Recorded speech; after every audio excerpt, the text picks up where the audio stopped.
everybody. We are excited to be here to do the SeaPerch webinar. This is our first ever SeaPerch webinar, so I'm super excited. But we're going to go ahead and get started for a little bit. David, while I'm switching things over, what is behind you? That is the University of Maryland Aquatic Center pool where we held the 2019 International SeaPerch Challenge, and where we will also hold the 2020 International SeaPerch Challenge. And the challenge course is in the pool. So that's what you're looking at in each lane. Awesome. So that's really cool that we can kind of see for those teams that qualify, that's the end goal. That's where you're going to be headed to compete later on. All right, so we're going to move on with our presentation. I just wanted to kind of give a little bit of a overview of who we are. So I want to introduce formally David Young. He is the product and training coordinator at RoboNation. I've been working with David for 2 years. Is that about right, David? Yes. Yeah. With our SeaPerch program. And so, David, how long have you been working with SeaPerch?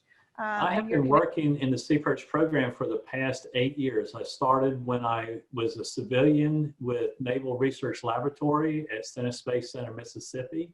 I was funded to work with schools, so I started out going into schools and mentoring, and then I started doing teacher training. I worked in, I think, 7 regional competitions in Mississippi, North and South Mississippi, and also one in Louisiana. So I was a technical lead on those. And then I was able to retire from that job and started full-time with RoboNation in April of 2018. So I have been with RoboNation just over a year, but I've worked with SeaPerch program for the past 8 years.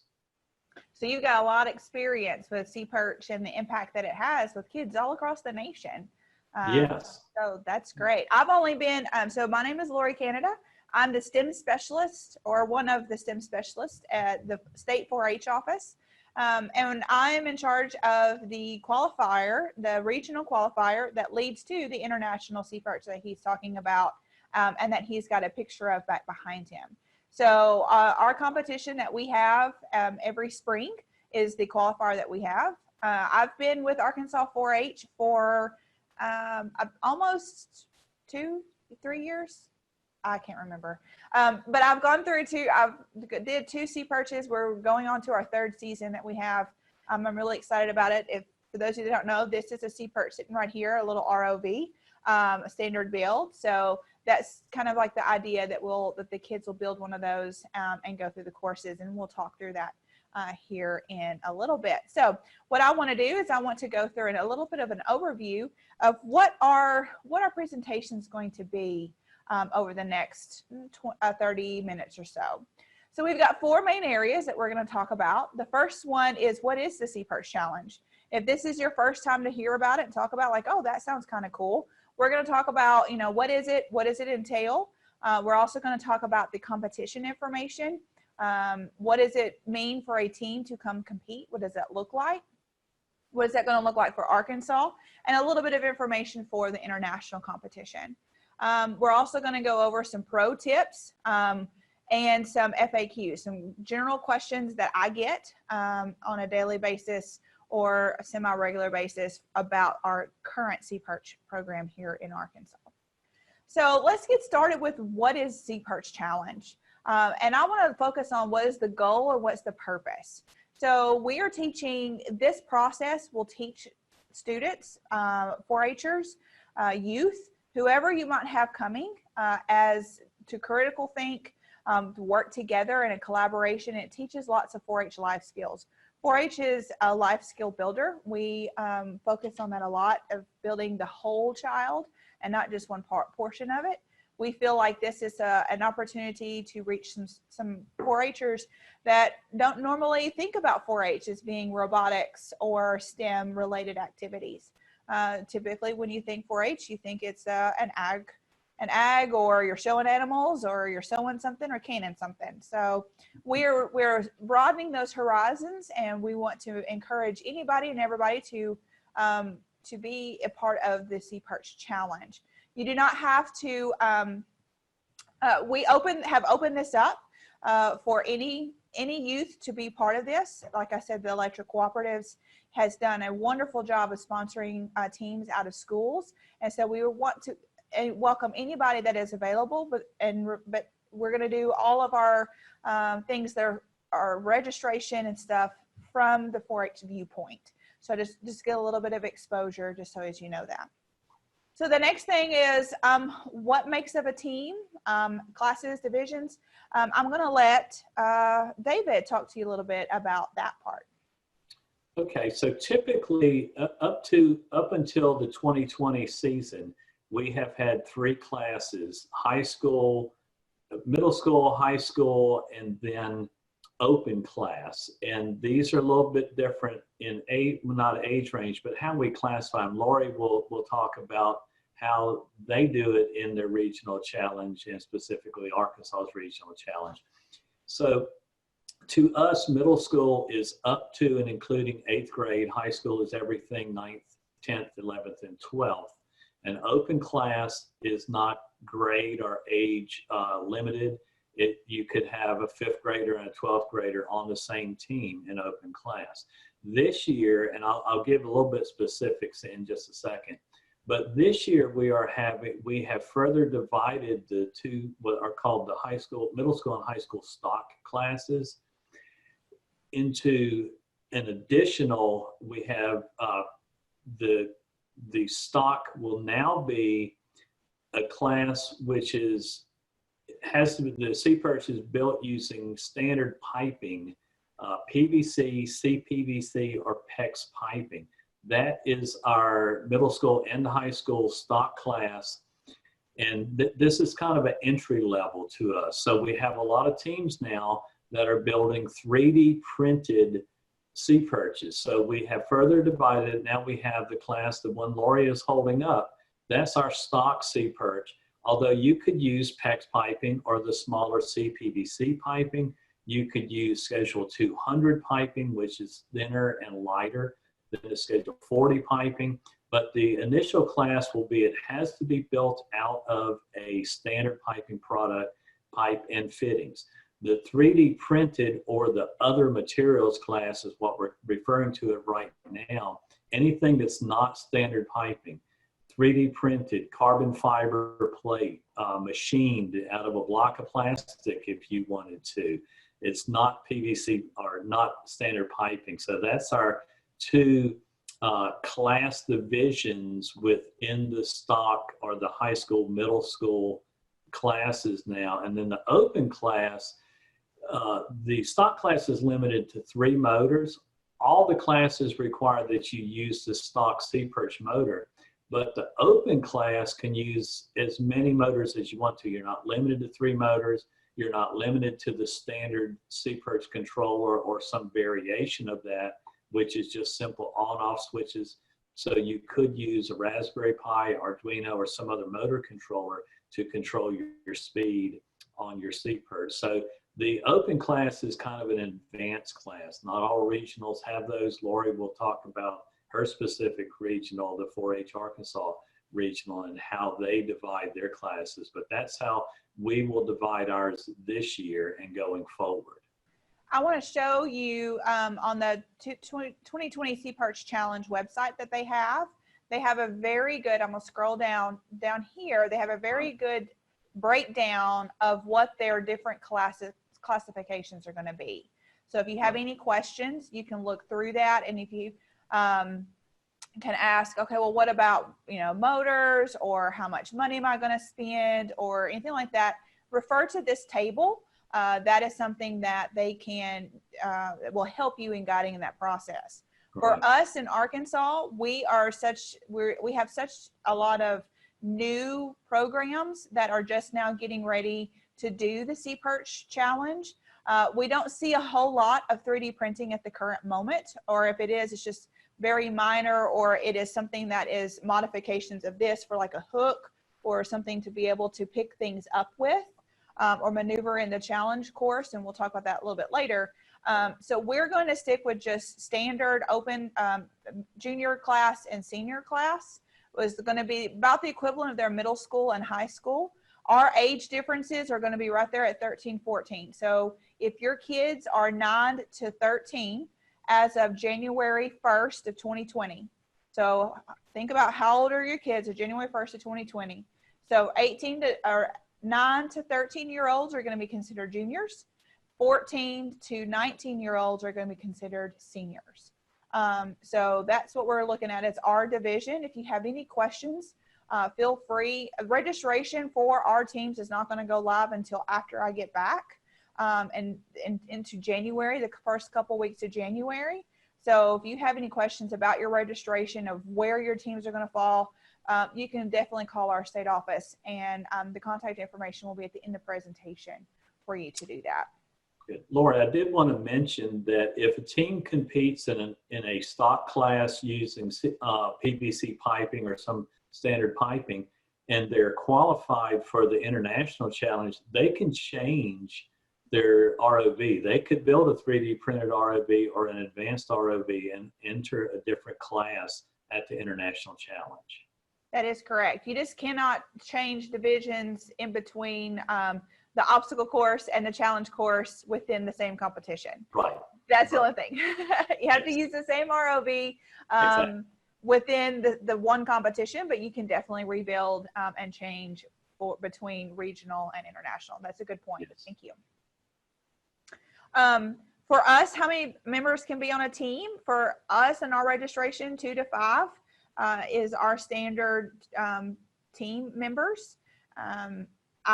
My personal opinion, I find that about 3 to 4 members is a sweet spot, depending on age. The older they are, they might be able to get away with only having 2 people on their team. You need at least 2 people on the team, because you really need 2 people to be on the deck of the pool when you're driving through the courses. David, what do you think? What do you think the sweet spot of team members is? Well, working with the program for the past 8 years, I've seen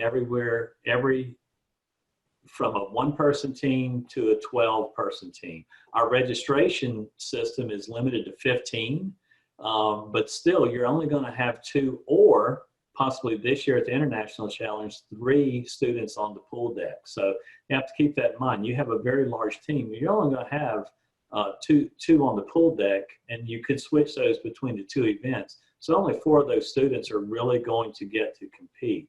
And then with the presentations, etc. So, you know, it really depends on the age and really the makeup of the group, I think, of the team. So I don't know that I would probably agree with you that sweet spot would be fairly low, although we've had some very successful, very large teams. So some of our teams that have won the International Challenge have been a 2-person team. Awesome. So, well, that's yep. good to know. That's good to know. What do you think that teams need to do to prepare coming into competition? What are their main goals? Obviously, you need to build your ROV. It does not come looking like this. It comes looking in much more smaller pieces than that, yes. that you have to put together. But what else do they need to do besides building their ROV? Well, there are several things, and one is to really know the science and engineering that goes into building the ROV. That will help in the presentation, that will help in either the notebook or the technical report preparation, but it also helps a lot on the pool deck. Communication is a really big thing. You have 2 students that have to communicate, a driver and a tether handler, and they really need to be good at communicating with each other what's going on. So, you know, practice a lot, as much as possible, and just practice communicating with one another, because a lot of times the tether handler is the student that is telling the driver, you know, go up, go down, move left, you missed the canister, or you missed a gate or whatever, back up. So really good communication skill. You know, I'd say also try and relax. Maybe put yourself in that situation. You practice a lot. We have this a lot with teams. They may practice a lot. They're really good. They're really fast. They get to a competition, and all of a sudden things have changed. It's loud. There's There are teams beside them that may be doing better, seem to be doing better. So there's a lot of nerves that go into it. So, you know, communicate with each other, practice, and then also one of the big things, one of the really big pitfalls that I see is teams get on the pool deck, they stick their ROV in the water and it sinks. And then they're not really sure what to do. It's generally going to be a buoyancy or a ballasting issue. So exactly, the pool noodles, the floats, and there are other types of flotation as well.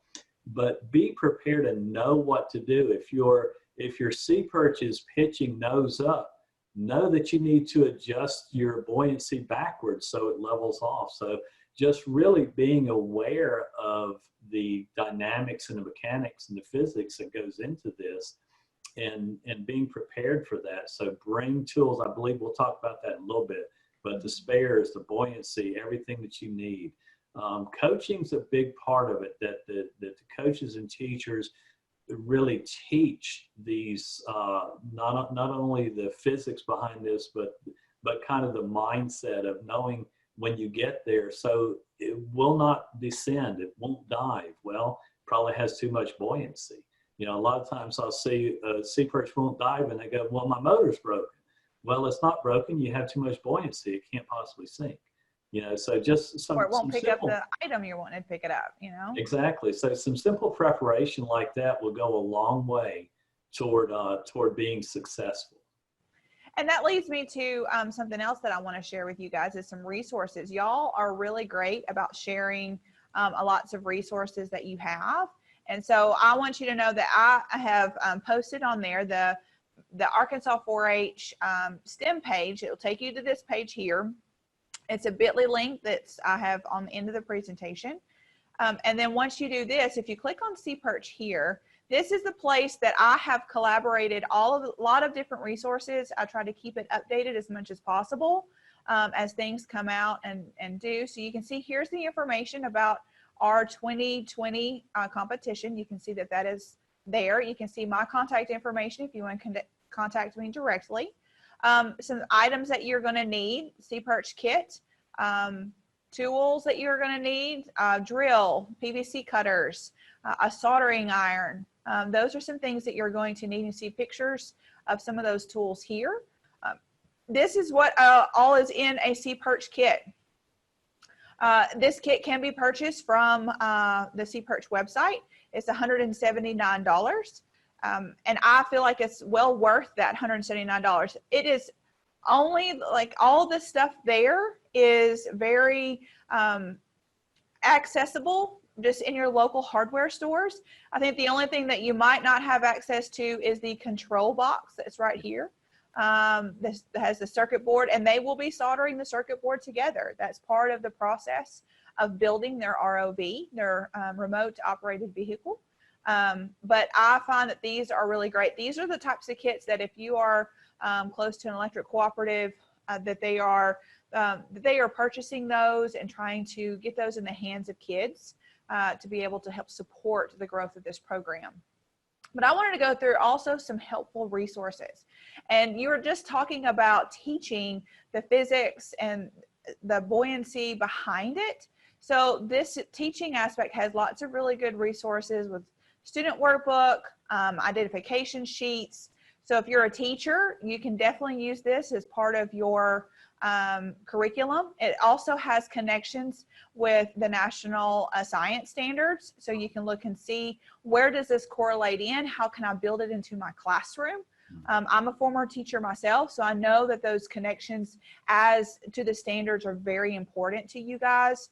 So you can look at that and look at, there's even lesson plans that you can go for.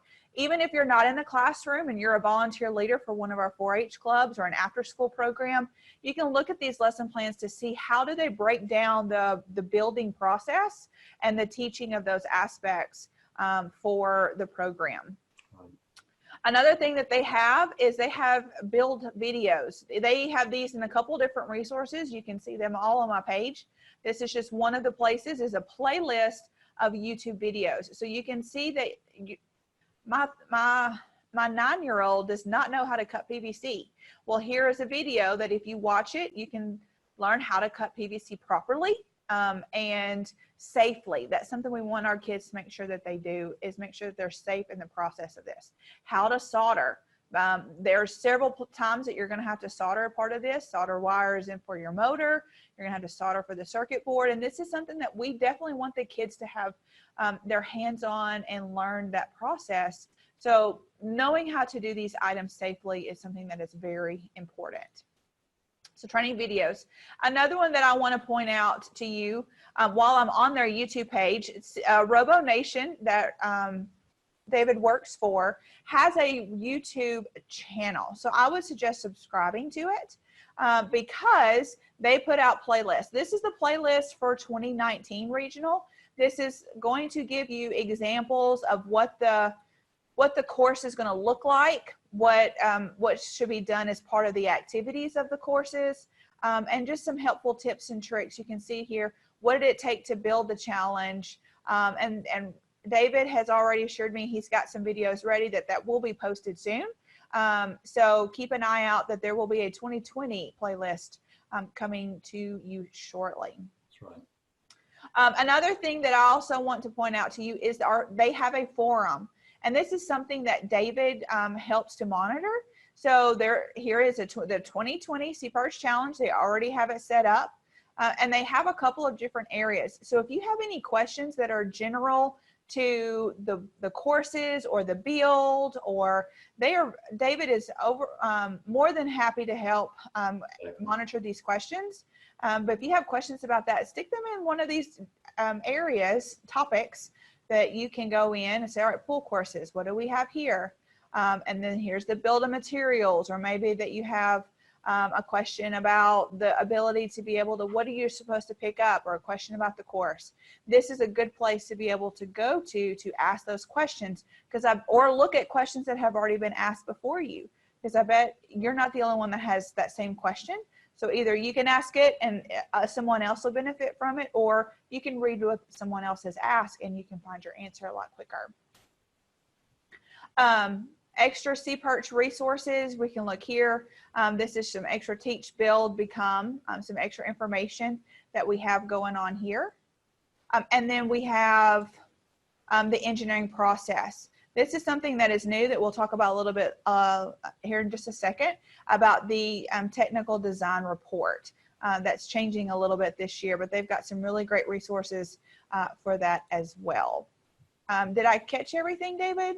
I think you did indeed. And I will mention on the forum, that's where I will also post a lot of resources. So I'll have the full bill of material in an Excel spreadsheet form. So if someone wants that, instead of using the build guide, the build guides, everything will be there on the forum, just kind of a central repository. So, definitely subscribe to the forum if you're in this program, and especially if you're going to be competing in a regional competition. It's great to know that you can subscribe to that. So that's something that you keep an eye out, and you can get those notifications when something is posted up. Also, don't y'all post on social media? We do. We use Facebook and Twitter. And then, of course, you mentioned our YouTube channel. So, yes. Yeah.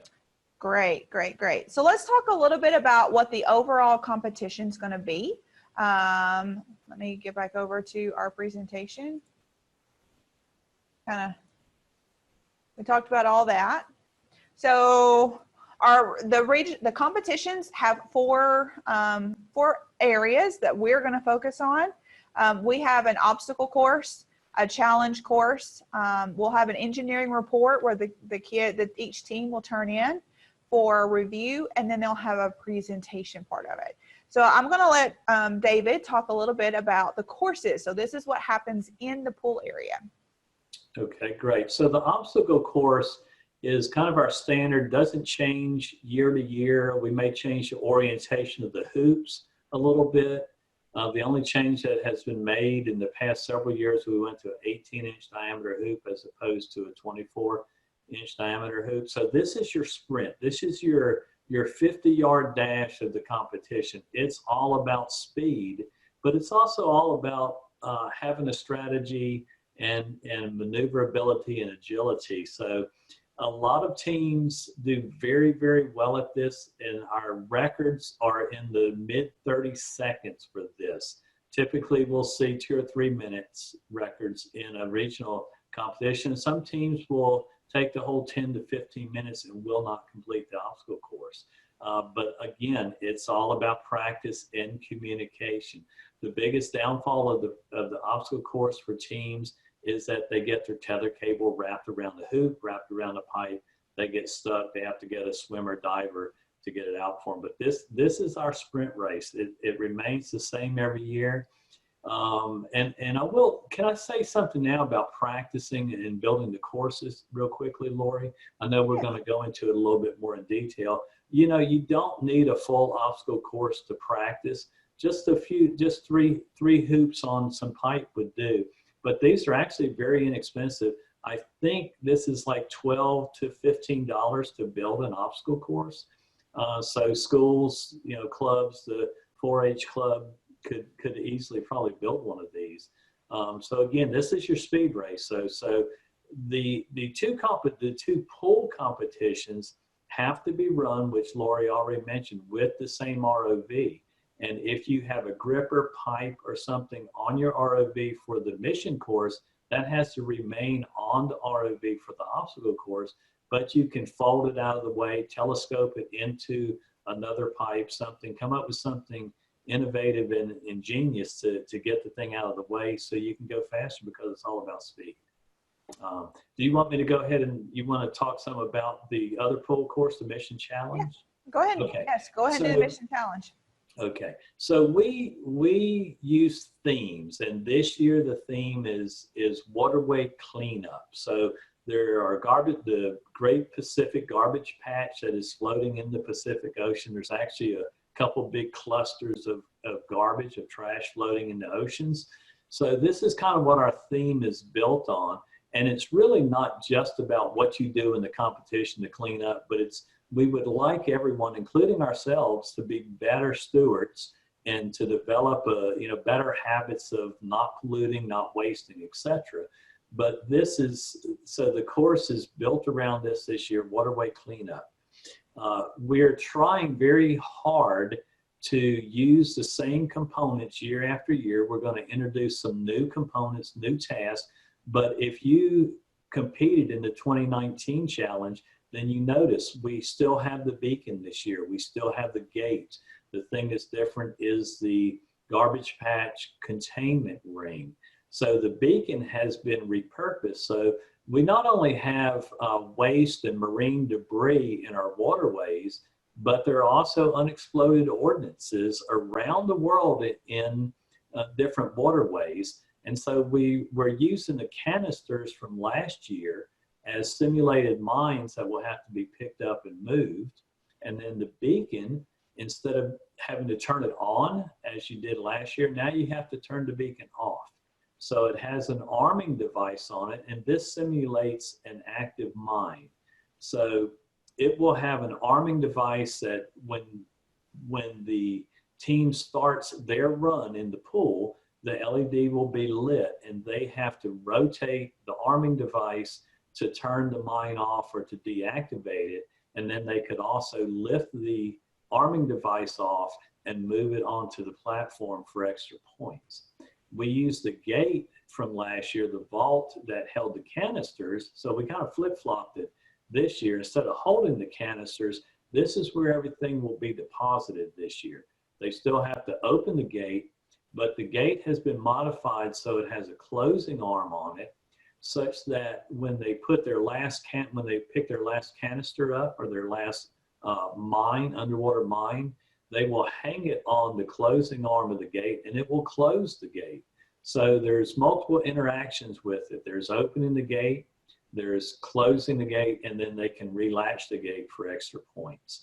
So there is also on the platform that's furthest away from the pool deck where the containment ring is, there will be different trash items, different debris floating in that, which they're going to have to pick up. Now, this is going to present some very unique and different challenges this year, and you can't just lift something because it's floating on top of the water already. So they're going to have to figure out a way to grab a hold of that or to capture that somehow, move it out of the ring, either by pushing it out of the ring or bringing it down underwater, and then bring that back to the side of the pool. Then the sunken trash is on the furthest platform. They will be picking that up and moving it into the what we call the disposal platform that is closest to the pool deck. So those are our 4 task areas this year.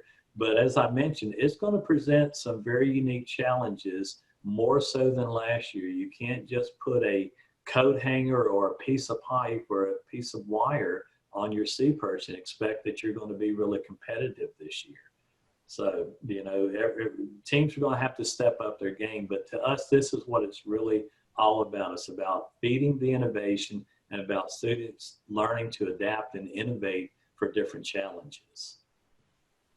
And while we're kind of talking about this, is that the rubrics are going to be coming out. I'll be posting those on the Bitly page that I have referenced. Right.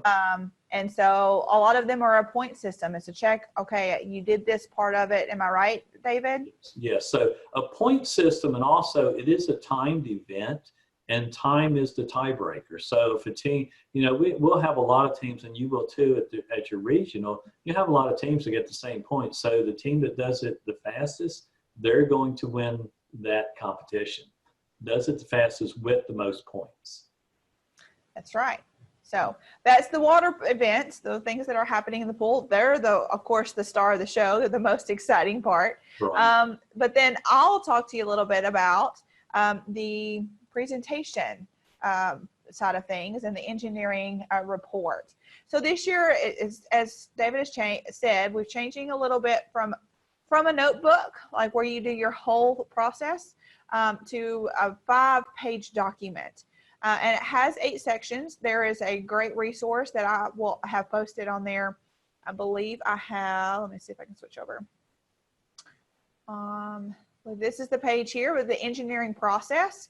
You can download this PDF here that will tell you all about the different report instructions, that will show you each one of those different areas that we have. There's also examples and stuff here from 2019 of the engineering notebook, but we'll be looking for the 5-page document and these 8 sections that are required. There is a 9th section.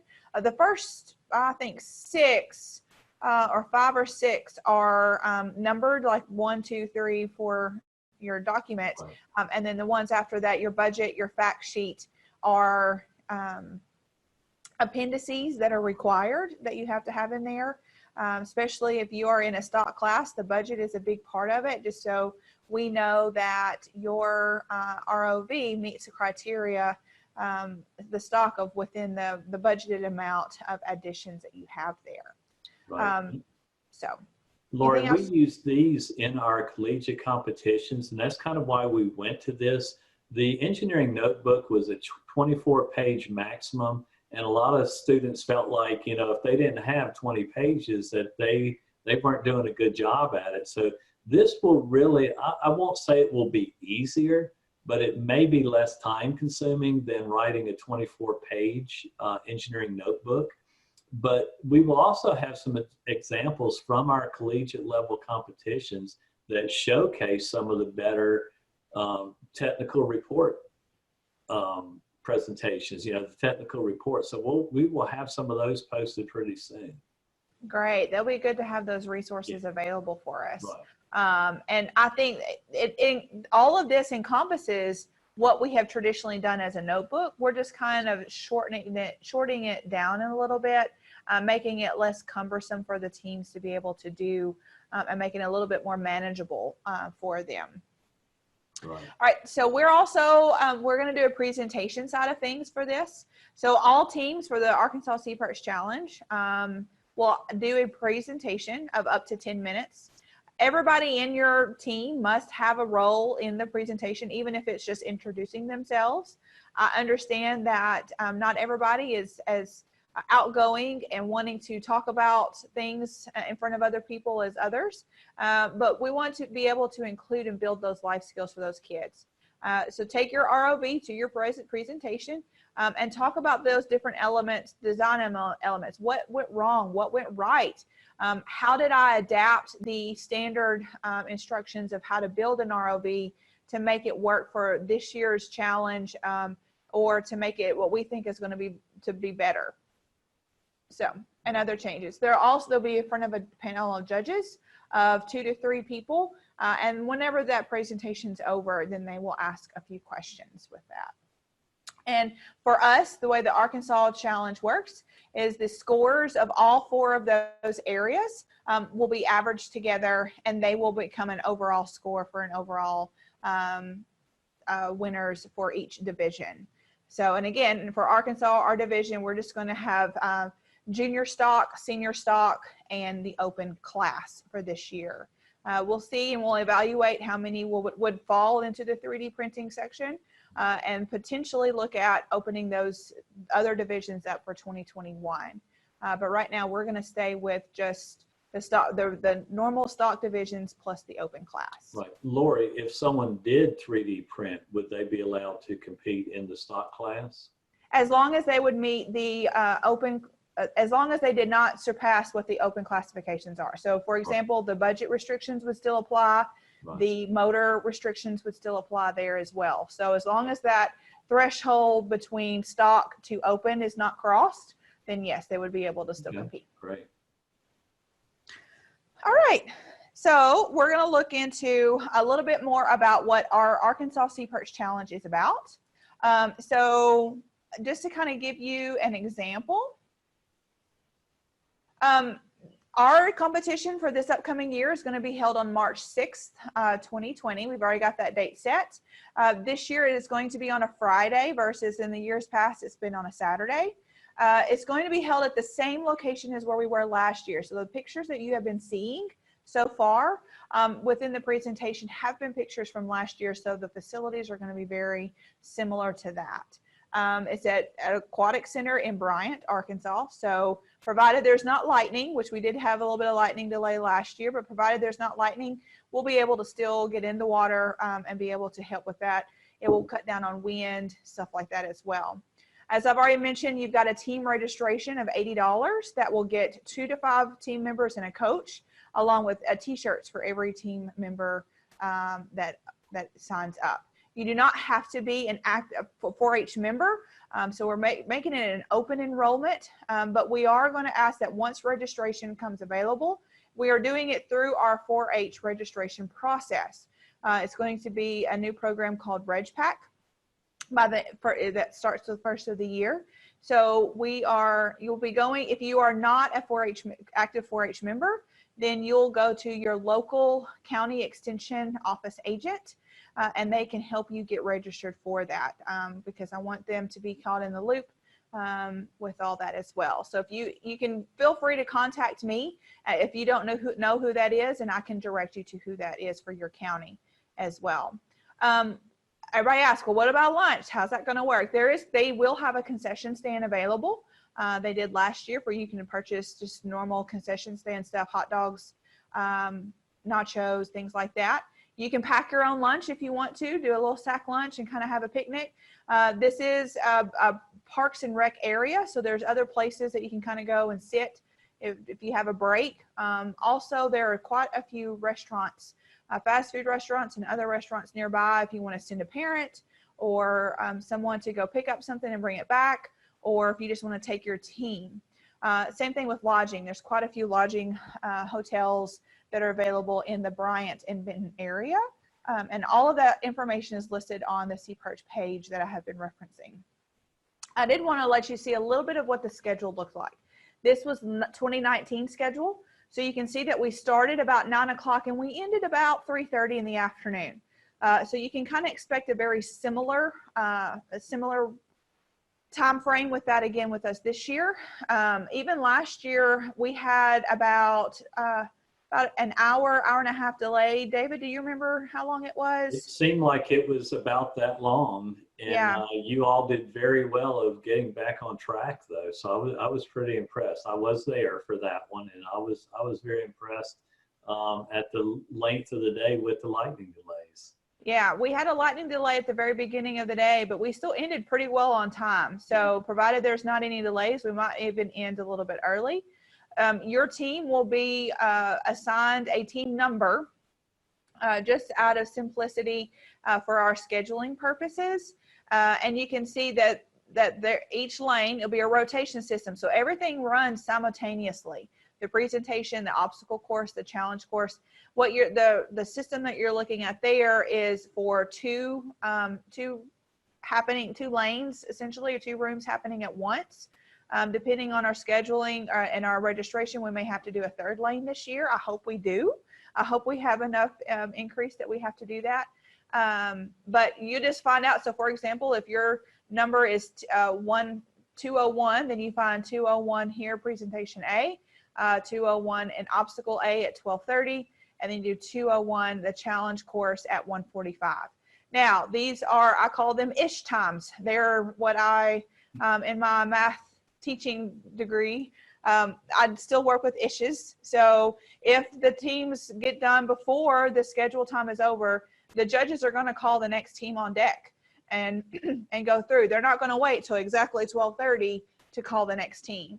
So keep an eye on who's before you, and make sure that whenever you are looking at that schedule, that you are there and ready and waiting. If there's a conflict, like if one room is running late and the other room is running early, we make those accommodations, and we make sure that all of our teams get through all of the events before we start running numbers and doing that. So we will make sure that your team gets your chance to run, even if you have to try to, if it works out that you end up having to be two places at once, we'll figure it out and we'll make sure that it works for you guys. First thing I want to talk about is extra parts. I have seen on more than one occasion a propeller that has come off of a motor. And I've also had more than once where a controller box has stopped working. So those are two things that I would definitely suggest to bring as extra parts. And David has already talked about bringing extra buoyancy things, whether it be pool noodles or something else that you want to try. Make sure you have some of those that are removable. Zip ties are also good to have there as well. That we have there. Right. Lori, also an extra battery. So, you know, relatively inexpensive. I think the batteries are $12 to $15. If that fits into your budget, it's really worth having. And, you know, a lot of times teams can borrow it from another team, but then their battery, they may have used it twice already, so it's not going to be fully charged. So I would recommend 2 fully charged batteries and 2 controllers, extra thruster set, and then the buoyancy. You know, another thing that I've seen is I've seen SeaPerch frames just completely fall apart when they put them in the water. So make sure all the joints are good and tight. You know, if they're not glued or screwed together, just make sure the joints are seated very well before you get to your competition lane. And also when you get to lane, you know, you should have already had your tether cable untangled. That's another thing I've seen. Teams put their ROV in the water and all of a sudden their tether cable's still tangled up, so they can't go very far. So, but yes, definitely is extra parts. And at the International Challenge, bring extra parts. They're allowed on the pool deck, and tools. Yeah, so speaking of tools, bring your own set of tools if you want to. I will have a working station that will have a set of tools there available for you to use. It may not have everything that you want, especially these specialty items, but it will have some items there that you can do some minor repairs there on site. So, and you've already mentioned there on the pool deck, you can have some extra parts there to swap out real quick during your time frame. You can also have those extra buoyancy things. That's a really good tip to have also some sort of organization structure where your tethering cable, mine currently is not, I don't think mine would work very well.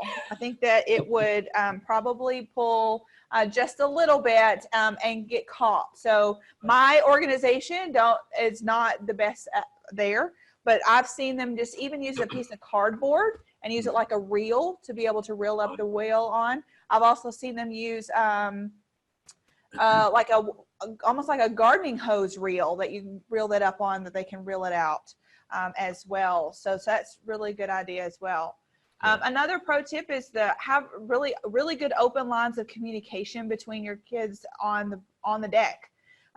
So that way, because two viewpoints are better than just one, to be able to help one another out to complete the obstacle course, to complete the challenge course, and be able to do it in a timely manner. I want to make sure that we all have fun. That's the number one goal for us, is that yes, we're learning and we're doing all this process, but I want to make sure that everybody has fun, that we're doing this. Another thing is that the coaches and mentors really go over the course with the students. Especially important if you're not able to practice on the same course, then go over, look through show them the videos that we'll have. So that's a good one. Yeah. So that's something that we can think about. And as David mentioned earlier, you don't have to build a full course. You can just build the pieces of the course as well. And that's one of the things that we can do there. Is build pieces of the course. You've got a beacon there. Yes, and this year, you don't even have to have the electronics in the beacon. If you want to just practice, just build the body of it. And if you notice, it has some lines on it. So when the T is on there, that would be active. And then when they rotate it, that's inactive. So you really don't even have to build the electronic circuit this year. At least for practicing, they could just build the case of it, and that would work for them. So, save a little bit of time, save a little money. This again, we try to do everything that's going to be very low cost and easy to build. This is less than $15. I think it's probably about $12 worth, $10 or $12 worth of pipe fittings. So, makes it where hopefully they will be able to practice on something very similar to this. So I want to do a plug for you. Here's where the event's going to happen. The International Challenge is going to be in Maryland again this year, at the last weekend of May. So even if you may not be a qualifying team, you can make plans.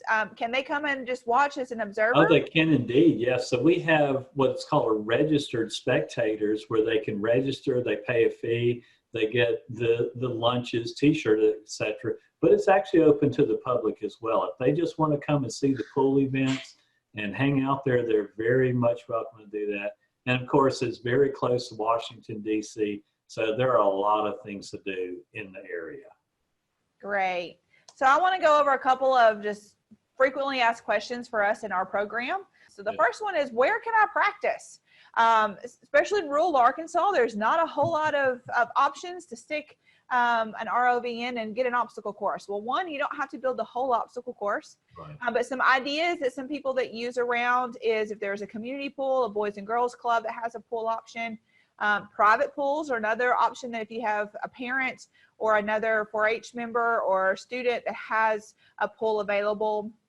The timing of this is a little bit bad, just because we're dealing in January, February, when you're wanting to practice, and usually pools are closed during that time frame if they're not indoor pools. But hotels, a lot of hotels have indoor pools. You may have to go to the neighboring town, or you can partner up with another team and say, hey, let's practice together. Another one is do I have to buy the kit? You might be trying to save a little bit of money. The answer to that is no, you don't have to. But again, it's a lot of basic parts. The main thing is that there is the control box that I probably would spend specific money on going to SeaPerch and buying it there. But I really like that $179 plus shipping is worth my time and my effort to have everything that I need in a box. For the most part, you'll have to do a little bit of modifications for the challenge, but then it will have most everything for you. And another one is how long is this going to take me and my team to do? I'm going to tell you that I will do this with adults, and it takes approximately 2 days to just build a standard ROV. That does not include any kind of design modifications. It does not include any testing or any adaptations that goes with that. It does not include any practice time as well. And I'm dealing with adults and not kids, which you can take for that, whether it's going to take longer or shorter. But you can kind of plan that out within your lesson plans and things like that. If you don't have that much time, and maybe you have a little bit larger of a team, then you can divvy out those pieces of construction and design and testing to different parts of the team. So maybe you have a 6-man team, 2 people is working on building the frame, 2 people is working on doing the motors and getting the motors ready, and 2 people is working on the control box to be able to pull that together. So you can cut some of that time in half or in thirds, depending on how you set your team up and how they work together. And the last part is, what is the limit of team, especially in 4-H world here in Arkansas? It is sometimes you're limited on how many people you can send to the state or a regional qualifier. And right now we have no limit on teams. We are not running out of space yet, but once we get there, we'll cross that bridge later. So you can send, so for county agents, you can send as many teams as you want to come. Well, I want to welcome everybody to this experience. I think it's a great opportunity for them. So this is the end of the presentation. And so if you have any questions, feel free. I've got the contact information here for our state 4-H office. It also has on there that bit.ly link that will get you directly to that SeaPerch Challenge website.